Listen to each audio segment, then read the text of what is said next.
बोलिए प्रेम से श्री सद्गुरु महाराज की जय। श्री सद्गुरु महाराज की जय। श्री सद्गुरु महाराज की जय।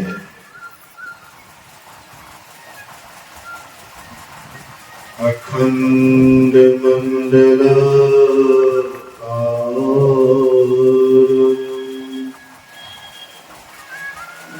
ज्ञातम् येन चराचरम्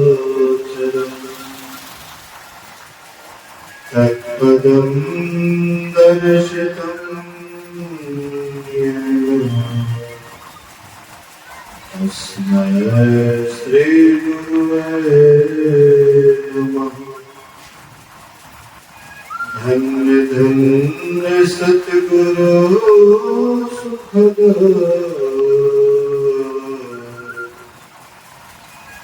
महिमा कहे न जाए। जो कुछ कहा तुम्हारी कृपा माते कछु न सहे।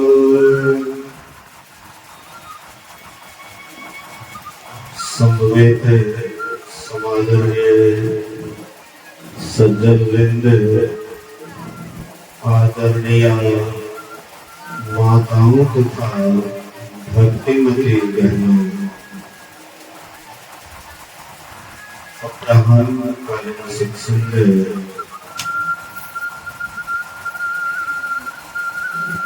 साध्वी गीता देवी के निवास स्थान पर रखा गया है। इनके अंदर एक मन में प्रेरणा हुई कि सभी परिवार एक हो रहे हैं, एक जगह हो रहे हैं, इसलिए कोई ऐसा कार्यक्रम हो ताकि सबको लाभ हो। प्रत्येक व्यक्ति लाभ होना चाहते हैं, हानि कोई भी नहीं चाहता है, सब कोई लाभ चाहता है। लेकिन लाभ भी लोग अधिक से अधिक चाहते हैं। भगवान शंकर मां पार्वती से कहते हैं, गिरिजा संत समागम सबन लाभ अछुमान, बिनु हरि कृपा न होय सो गावहि भेद गुना। कहते हे पार्वती, हे उमा, संतों के समागम के समान संसार में हो दूसरा कोई लाभ नहीं। लाभ तो बहुत है, लेकिन संतों के समागम के समान, सत्संग के समान संसार में दूसरा लाभ नहीं। वही समागम अभी हम आप वही समागम बैठे हुए हैं। पाठ के क्रम में श्री रामचरितमानस सारस्वती के 7वें सोपान उत्तर कांड से सुन रहे थे। काकभूषणी और गरुड़ जी के वार्ता। काकभूषणी गरुड़ जी से कहते हैं, शिव अज सुख संकालिक नारद, जे मुनि ब्रह्म विचार विशारद, सबकर मत खरनायक इहा, करिए राम पद खर। कहते हैं शिव अर्थात भगवान शंकर, अज अर्थात ब्रह्मा जी, सुख अर्थात सुखदेव मुनि, सनकादिक सनत सनंदन सनातन और सुनत कुमार नारद। 8 महापुरुषों की गिनती करवाए।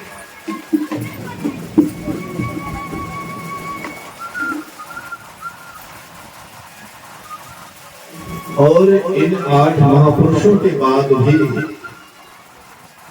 जो ब्रह्म विचार में प्रवीण है,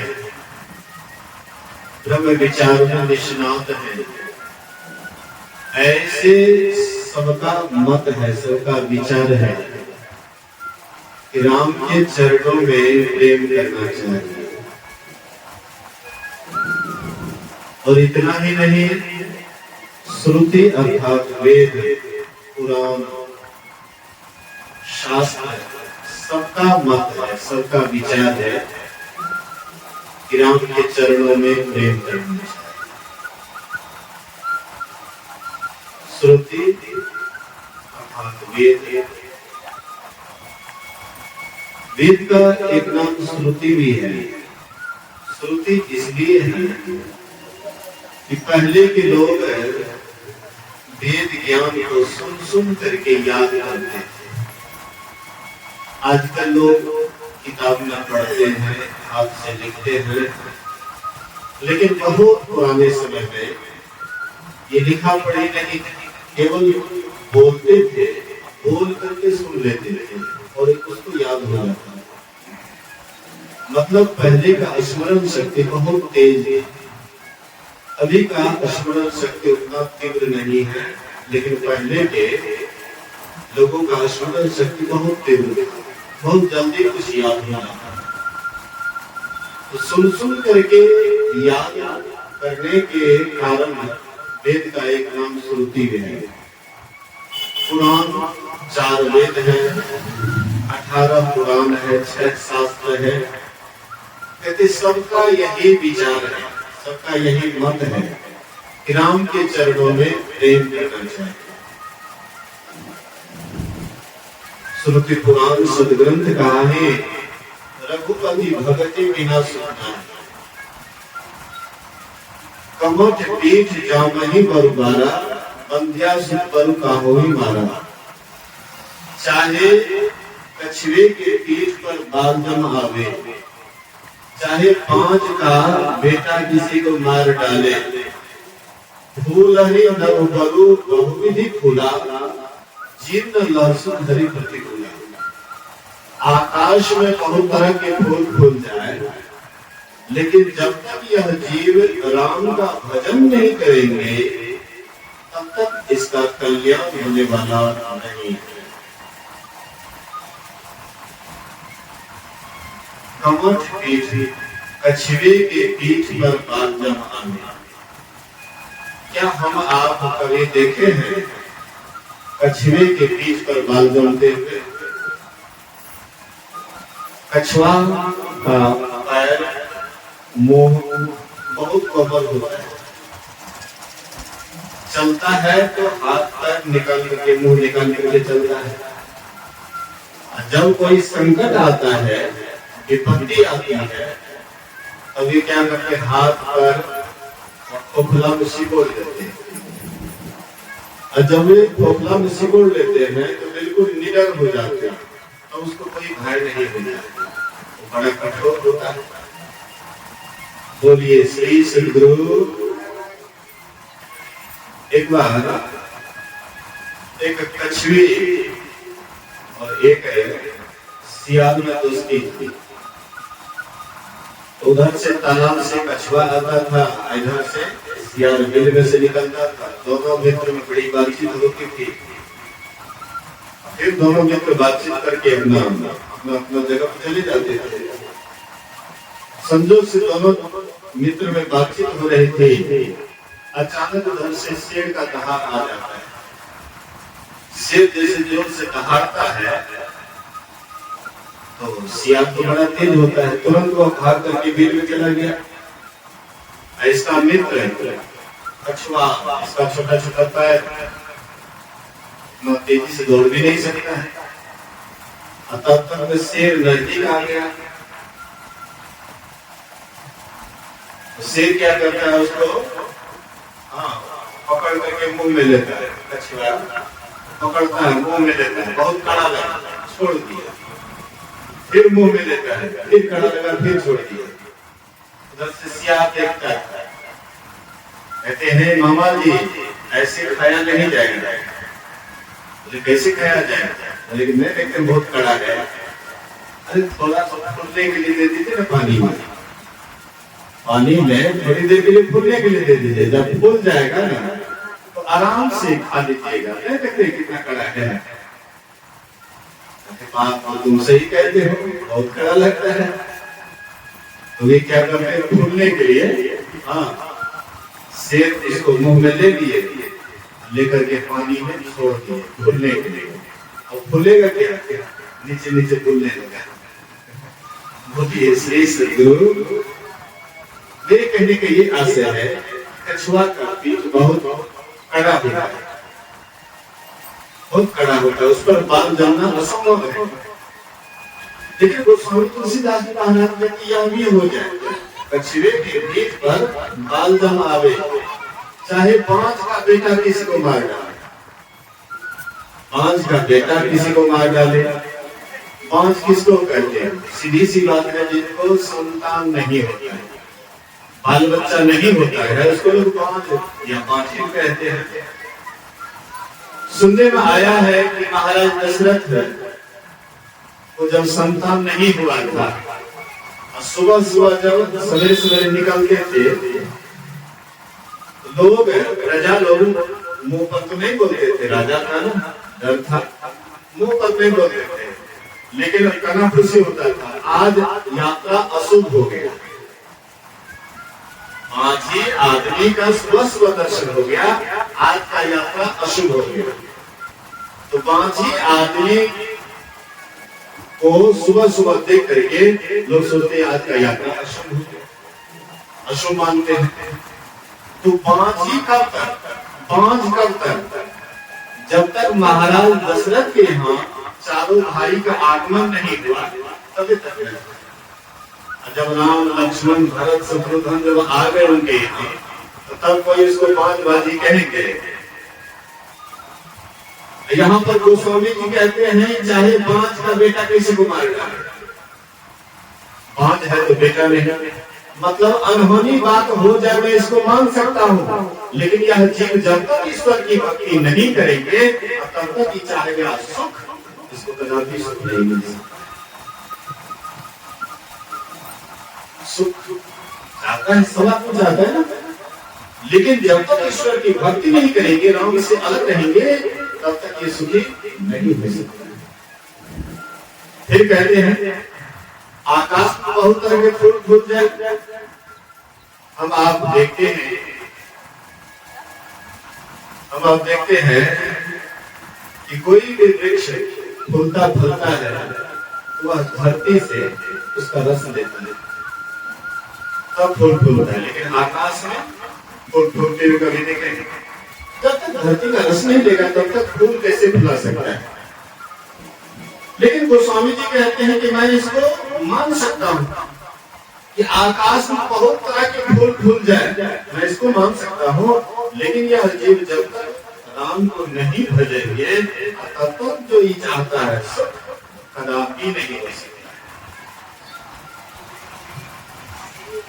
इसके बाद कहते हैं कि खड़े के माथे पर सिंह जम जाए, तृषा जाई बरु मृगजल पाना, बरु जामहि ससीस निशाना। मृग तृष्णा का जल पीने से प्यास दूर हो जाए, मैं इसको मान सकता हूँ। मृग तृष्णा का जल मरुस्थल में वैशाख जेठ में अगर आप जाइएगा तो बालू ही बालू दिखाई पड़ता है, और वह बालू को देखिएगा गौर से तो लगेगा कि एकदम पानी का हिलोरा चल रहा है, पानी का रेत बह रहा है। भ्रम हो जाएगा कि कहीं पानी तो नहीं है। तो मनुष्य को समझ आता है, मनुष्य विवेकशील प्राणी है, इसलिए इसके समझ में आ जाता है बालू के रेत कण से जो रोशनी सूर्य का किरण पड़ता है और उससे जो रोशनी निकलती है इसीलिए होता है, लेकिन पानी में नहीं। लेकिन मृगा को भ्रम हो जाता है, मृगा के मन में भ्रम हो जाता है कि आगे पानी का हिलोरा चल रहा है, वह जोर से दौड़ती है, दौड़ कर करके वहां देखती है तो पानी नहीं है, फिर आगे देखती है, फिर पानी बुझाता है, फिर दौड़ती है, दौड़ते दौड़ते उसका प्राण अंत हो जाता है, लेकिन प्यास कभी भी दूर नहीं होता है। यहाँ पर गोस्वामी जी कहते हैं मैं मान सकता हूँ मृत तृष्णा का जल पीने से प्यास दूर हो जाए, मैं इसको तत्काल मान सकता हूँ, लेकिन जब तक यह जीव ईश्वर की भक्ति नहीं करेंगे तब तक इसका कल्याण नहीं हो सकता। फिर कहते हैं खड़े के नाते तो सिंह जम जाए। खड़ा को देखे होंगे काम होता है, आगे वाला पैर बड़ा और पीछे वाला पैर छोटा होता है। नहीं देखे आगे, इसका मतलब बोलिए प्रेम से श्री सद्गुरु महाराज। आगे वाला पैर छोटा होता है, पीछे वाला पैर बड़ा होता है। चौकड़ी मारता हुआ भारत बड़ा सुंदर लगता है देखने में। लोग घर में भी पालतू खड़ा पालते हैं। तो ये खड़ा को हम देखे हैं, कान होता है, कान पीछे करके चौकड़ी मारता हुआ दौड़ता है। लेकिन यहाँ गोस्वामी जी कहते हैं कान के बगल में सिंह हो जाए मैं इसको मान सकता हूँ, खड़े के मौके पर सिंह हो जाए मैं इसको मान सकता हूँ, लेकिन यह जीव जब तक ईश्वर का भजन नहीं करेंगे तब तक इसका कल्याण नहीं हो सकता है। अंधकार बरू रवि सावे राम विमुख ना जीव सुख पावे। अंधकार भले ही संत को नष्ट कर दे मैं इसको मान सकता हूँ, लेकिन यह जीव जब तक राम से विमुख रहेंगे तब तक इसको सुख नहीं हो सकता। एक बार अंधकार गए ब्रह्मा जी के पास, बोलिए श्री सद्गुरु महाराज। एक बार अंधकार ब्रह्मा जी के पास गए और ब्रह्मा जी से शिकायत करते हैं कि आप सूर्य को समझा दीजिए, ये मेरे पीछे क्यों पड़ा रहता है। जब मैं भारत आता हूं तो मेरे पीछे आकर के भारत मेरा पीछा करता है, जब मैं यहाँ से इंग्लैंड अमेरिका चला जाता हूँ तो ये मेरा पीछा करते करते वहां भी चला जाता है। मैंने इसका क्या बिगाड़ा है और क्यों मुझे दिन रात परेशान कर रहा है, आप इसको समझा दीजिए। ब्रह्मा जी कहते हैं कि ठीक है तुम जाओ, अभी मैं सूर्य का आवाहन करता हूँ। ब्रह्मा जी सूर्य का आवाहन किए और सूर्य से कहते हैं कि क्यों तुम अंधकार को परेशान करते हो, कौन जन्म का दुश्मनी है अंधकार से, क्यों इसको परेशान करते हो। सूर्य भगवान कहते हैं कि आज तक हमने अंधकार नाम का कहीं चीज नहीं देखा, कि अंधकार भी कोई चीज होता है, आज तक हमने नहीं देखा। हो सकता है हमसे भूल होता हो, भूलवश गलती होता हो, कोई बात नहीं, अंधकार मेरे सामने कर दीजिए, मैं उनसे क्षमा मांगूंगा। मेरे सामने में अंधकार को कर दीजिए, हम उनसे गलती मान लेंगे। तो भला सूर्य के सामने में अंधकार आ सकता है क्या? सूर्य के सामने कभी भी अंधकार टिक नहीं सकता है। लेकिन यहाँ पर स्वामी जी कहते हैं भले ही अंधकार सूर्य को नष्ट कर दे मैं इसको मान सकता हूँ, लेकिन राम भक्ति के बिना अगर यह जीव सुख चाहता है तो कदापि इसको नहीं मिलेगा। इनके प्रकट अनल बरु होई, विमुख राम सुख पावन कोई। हिमालय से अग्नि प्रकट हो जाए, बैसाख जेठ की गर्मी में आप हिमालय की तरफ जाइएगा, ठंड से कांपिएगा और उस समय में रजाई की व्यवस्था करना पड़ेगा। गर्मी के समय में, ठंड के समय कितना ठंड लगता है वो तो हिसाब किताब छोड़ देंगे, इतना ठंड लगता है। लेकिन गोस्वामी जी कहते हैं कि मैं मान सकता हूँ कि वह ठंड रहते हुए भी हिम से, हिमालय से चाहे अग्नि क्यों नहीं प्रकट हो जाए मैं इसको मान सकता हूँ, लेकिन यह जीव जब तक ईश्वर की भक्ति नहीं करेंगे तब तक इसको चैन नहीं हो सकता। बारी मध्य घृत होई बरु सिकताते बरु तेरे, बिनु हरि भजन न भव करिए, यह सिद्धांत अपे। पानी को मथने से घी हो जाए, बालू को पेड़ने से तेल निकल जाए, इसको मैं तत्काल मान सकता हूँ, लेकिन यह जीव जब तक ईश्वर का भजन नहीं करेंगे तब तक इसका कल्याण नहीं हो सकता है। पानी बहुत जगह देखिएगा, 1-2 घंटा रखिएगा तो लगेगा ऊपर में छाली की तरह हो जाता है। नेपाल में बहुत ऐसे जगह है, तो नेपाल वासी अगर पानी के मथने से ही होता तो नेपाल वासी कब से कब का भूखनी हो जाते हैं। लेकिन अभी भी नेपाल गरीब हैं और भारत सरकार ने कई बार इसको सहयोग देते हैं। बालू को पेड़नी में दे करके पेड़ेंगे तो मरुस्थल में तो बहुत बालू है, बहुत आगे पेड़ करके तेल निकाल करके मरुस्थल वाला बहुत आगे बढ़ जाते हैं। लेकिन गोस्वामी जी कहते यह भी हो जाए, मतलब अनहोनी बात जो होने योग्य नहीं है वह बात भी हो जाए, मैं इसको मान सकता हूँ।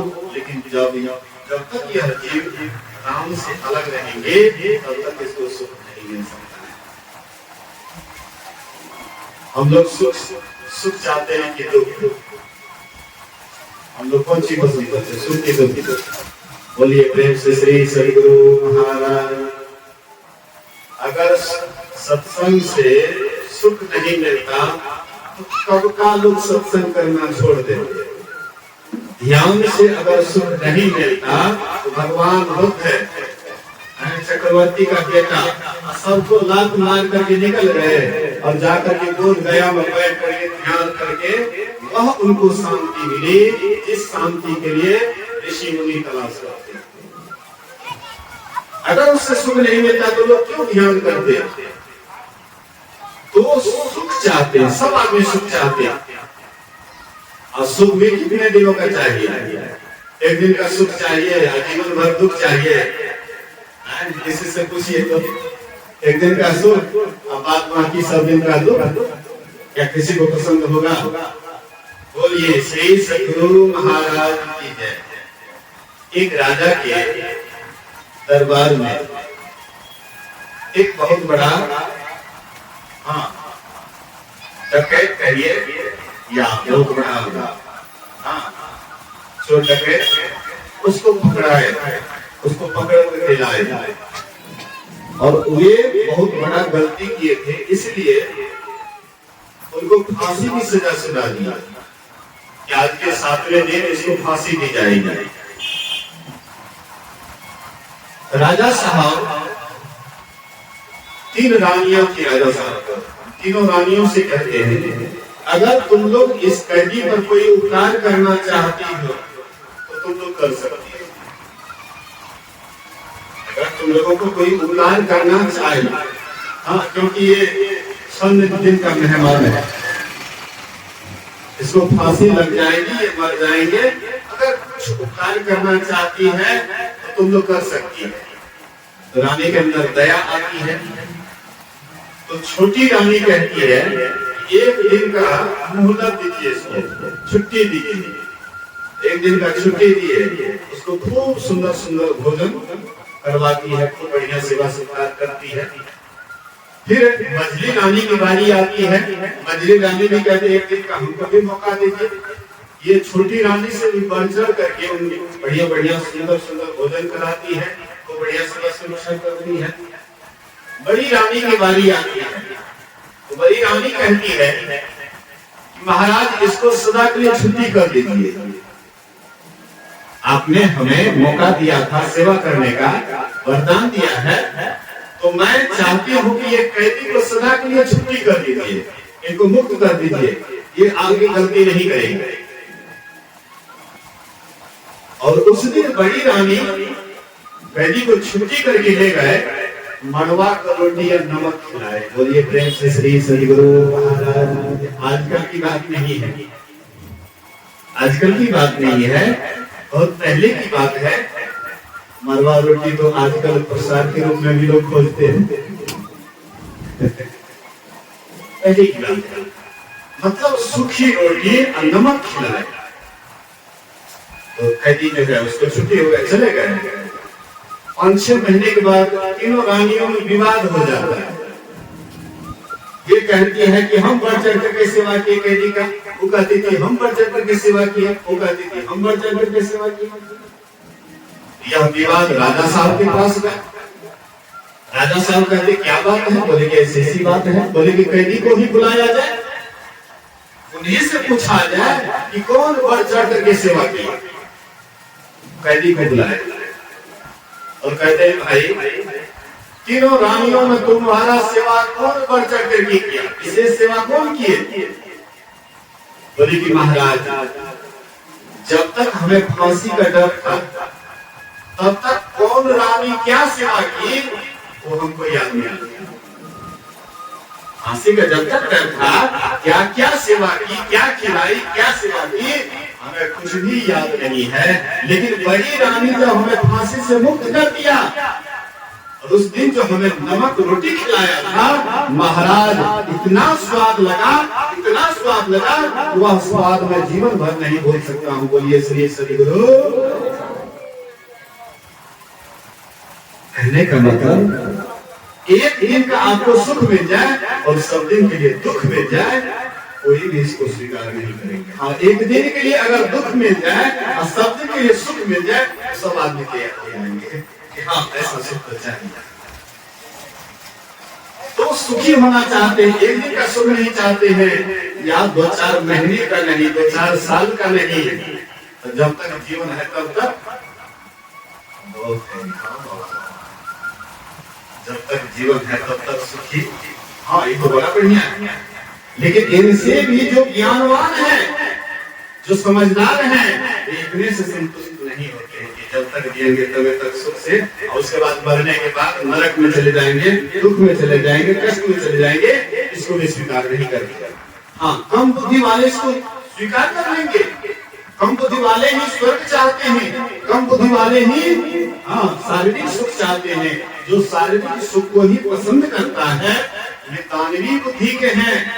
जो शरीर के बाद आत्म सुख के लिए प्रयास करते हैं वे देव स्वभाव के हैं। तो आप किस कैटेगरी में हैं? देख लीजिए कि हम किस सुख से विशेष प्रभावित हो रहे हैं। तो अक्सर हम आप देखते हैं कि सब शारीरिक सुख के लिए ही बहुत प्रयास करते हैं। जब से जन्म होता है और जब तक मरण होता है, बीच में जो जीवन है इसके लिए सब के सब पूरे जीवन को झोंक देते हैं शारीरिक सुख के लिए। नहीं तो नौकरी करते हैं कौन सी के लिए? शारीरिक सुख के लिए। मकान बनाते हैं किस लिए?